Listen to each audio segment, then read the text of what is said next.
আসসালামু আলাইকুম। এটা আমাদের একটা Dubai treatment, Dubai shining treatment. এটা ধরলে মানে বোঝা যাবে না, এত সফট চুলটা আমি বোঝার ক্ষমতা রাখতে পারি, আমি বুঝাতে পারবো না লাইভে যে কি সফট। দুবাই শাইনিং ট্রিটমেন্টগুলো এত সফট কীভাবে পসিবল, এটা কীভাবে পসিবল আমি বলে আপু একটু তাকান তো, একটু কেমন আপু কোথা থেকে আসছেন?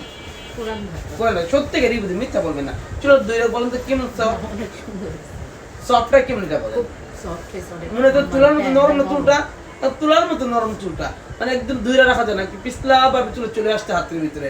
আর এই আপুর কালারটা ছিল, আপু সত্যি এটা কথা বলো, এটা তুমি আয়রন করছি না? কারণ ঠান্ডা কথা শুকাই নেই, আয়রন হয়েছে এখনো পর্যন্ত? সত্যি রে বলে মানে এখন কি আয়রন করছি নাকি?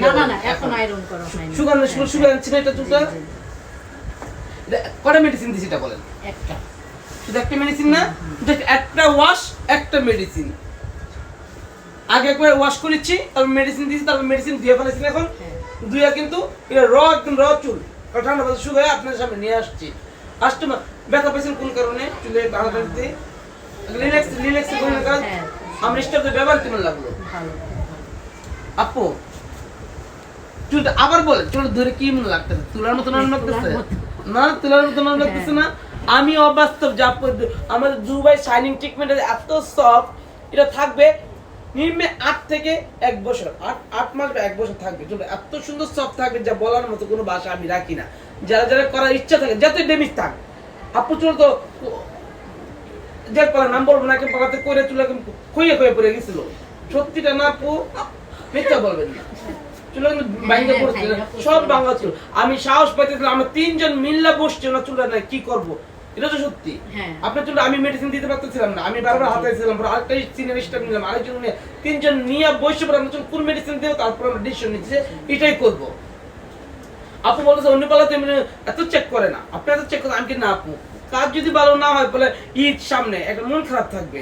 আমি চাই প্রত্যেকটা ঈদে সবাই ঈদ, সবার আনন্দ সবার, বাট আমি আপনাদেরকে আনন্দ দিব এবং আমি অনুভব করি। এই আপু হাসি বলছে আপনি তো খুশি থাকেন কাস্টমারের চুল ভালো হলে। আমি কি বলছি বলেন? আমি বলছি কাস্টমার খুশি হলে আমার অনেক ভালো লাগে, কাস্টমার একটু কষ্ট পেলে আমার অনেক কষ্ট লাগে। আমারও আমি মানে নিতেই পারি না যে কেন আমি কাস্টমার খুশি করতে পারলাম না। এত শ্রম দেয় সকাল থেকে, এত বাজে কয়টা বাজে আপু? 9:46 ঠিক 9:46 বাজে রাত।